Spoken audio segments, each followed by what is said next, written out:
abantu basabye akazi bari miliyoni imwe n'ibihumbi ijana birenga, akazi gahabwa abantu 3,000 gusa. Mu mpamvu zimwe zibitera, inzego za leta zimwe zishyira ku isoko imirimo zigakoresha ibizami, abantu bagatsindira akazi ntibabashyire mu myanya.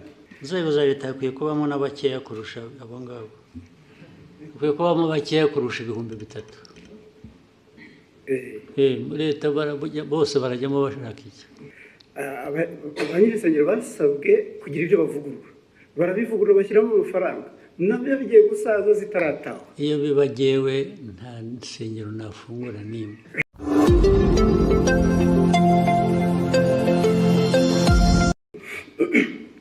Ndagira ngo mbashimire kuri uyu mwanya mumpaye.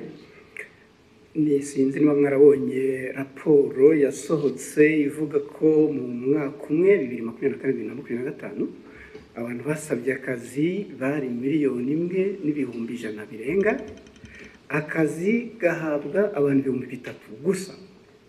3,000 kuri miliyoni imwe n'ibihumbi ijana. Bitatu bigomba kuba ariko byaragiye mu kampani imwe cyangwa ebyiri. Ntabwo nibera ko birakireke. Noneho mu mpamvu zimwe zibitera, inzego za leta zimwe zishyira ku isoko imirimo zigakoresha ibizami, abantu bagatsindira akazi ntibabashyire mu myanya. Hanyuma abavuga ni mu nzego za leta. Yego, mu nzego za leta. Inzego za leta hakwiye kubamo n'abakeya kurusha abo ngabo, hakwiye kubamo bakeya kurusha 3,000. Leta bose barajyamo bashaka iki? Miliyoni imwe urayishyira muri leta ijye ikora iki? Nyakubahwa Perezida wa Repubulika, ikibazo ntabwo ari uwo mubare w'abakora muri leta, ahubwo abo bavunika bakora ibizamini ntabwo bose babikoze n'abiyandikisha basaba akazi. Ababikoze ntekereza ko bagera muri 500. No kugira ngo baringanize. Ariko harimo imvune, hari abakoresha ibizamini wenda nko mu karere kamwe ka Nyagatare, ugasanga ikizamini kiri kubera i Musanze. Hari n'umudepite ejo bundi wavuze ati kugira ngo duce intege abo basaba akazi bakina, hajyeho amafaranga ku bashaka akazi. Ibyo ni mismanagement, ni imikorere itariyo. Ibyo nyine babishyira ku murongo, ibyo bishobora gukosorwa, ntabwo ari ikibazo kinini cyane. Hanyuma ikindi Nyakubahwa Perezida wa Repubulika, ibirebana n'insengero, abanyesengero basabwe kugira ibyo bavugurura, barabivugurura bashyiramo amafaranga, nabyo bigiye gusaza zitarataha. Iyo bibagewe nta nsengero nafungura nimwe. N'ibyo dukora tubikora nyine byose kugira ngo abantu nayo insengero muri development, muri ibi byose twavugaga intambara ziri ku isi na survival y'igihugu, insengero zifitemo uruhare iki? Nazo ziratanga akazi se? They are just cheating. Abenshi they are just cheating. Ariko mubahehe mwebwe? Ngewe ibyo mbona ko ari abantu huzuyemo ububande gusa, kurwana n'ababande bari mu churches nabyo nta mpuhwe mbifitiye na busa rwose. Ariko mwebwe abakoroni barabarindagije, namwe murarindagira. Ubu ibintu twirwe tuganira ibintu bya church, ibisengero, wagiye mujye guhinga, mworore, mujye gusenga nushaka usengere kuri telefone. Ibyo churches aho byaturutse ntuhazi. Churches ziri ahantu hose ziri, ahubwo ndetse buriya nuko dushaka gushyira ibintu mu kuri, ntidashaka guhutaza abantu, tugira kwigisha, naho hafunzwe nke. Ikibazo kirimo Nyakubahwa Perezida wa Repubulika, kubera hari uturere tumwe zifunguye, abaturage baturuka mu turere ho zifunze bajya gutera umubyigano. Naho tuzazifunge ahubwo. Yes, aho ziri ubwo tuzazifunga, bajye basengera mu rugo rwose. Iri senga abanyafurika niba munyemera ikindi kibazo kimwe kirebana n'inyambo.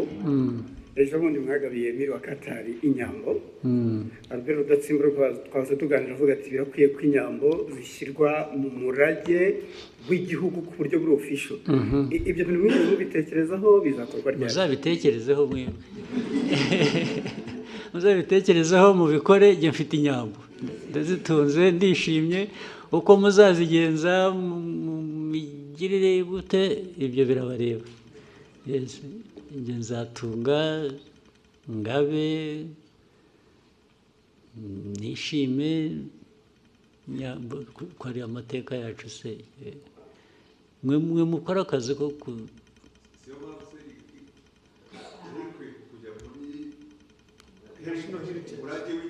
ibyo birabareba muzabishyiremo njyewe. Bloomberg. Thank you, Mr. President. Ondiro Ganga with Bloomberg News. I just have a couple of things I'd like to hear from you. If we look at gold prices, they've hit an all-time high in the market. In the context of Rwanda, IMF projects that by the end of the year, gold is going to account for half of your export revenue, about $2 billion by the end of this year. But in the same breath, we have seen sanctions, particularly from the EU, on the country's main smelter, Kasabo, and some of its executives.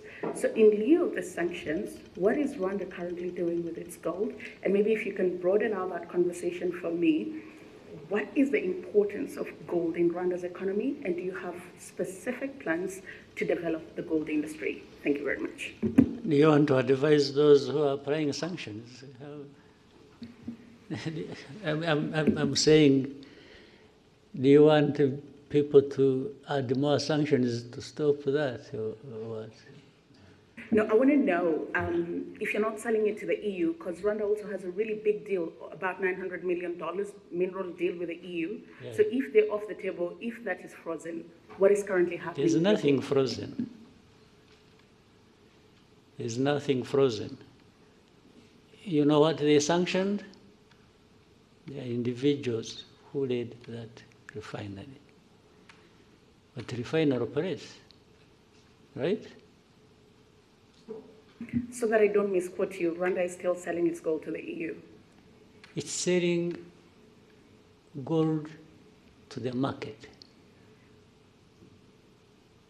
Whether EU, the Gulf region, or United States. I don't know whether I understand, I'm getting your question properly. But there is definitely gold. We have gold here, by the way. Do you know it? You know a place called Miove? You have heard? During the war of 1992-3, our soldiers were operating in that region. Miove, there is a swamp, you know it? In Chumbi. Our fighters woke up and found some stones they didn't know flowing along the river, and they picked that stuff. And in fact, we sold it, sent it through to Uganda, sold it. It bought us, we were able to buy some meals for a week, just from the gold we picked. The mining still goes on artisanal, and now they are doing deep exploration to see if there is gold in Nyamagabe area, near Nyungwe. A lot of gold comes from there, and so on and so on. Then more gold comes from, and gold has been coming through here or sold here from Congo as it goes through Burundi or goes through Uganda. So there's nothing particular about gold and Rwanda that people should blah, blah, blah about. Even the refinery, but you know the sanctions, if you followed, the sanctions, they sanctions two individuals. What does that have to do with gold?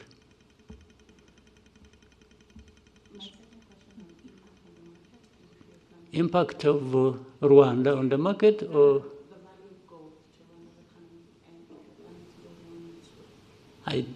well, it must be there.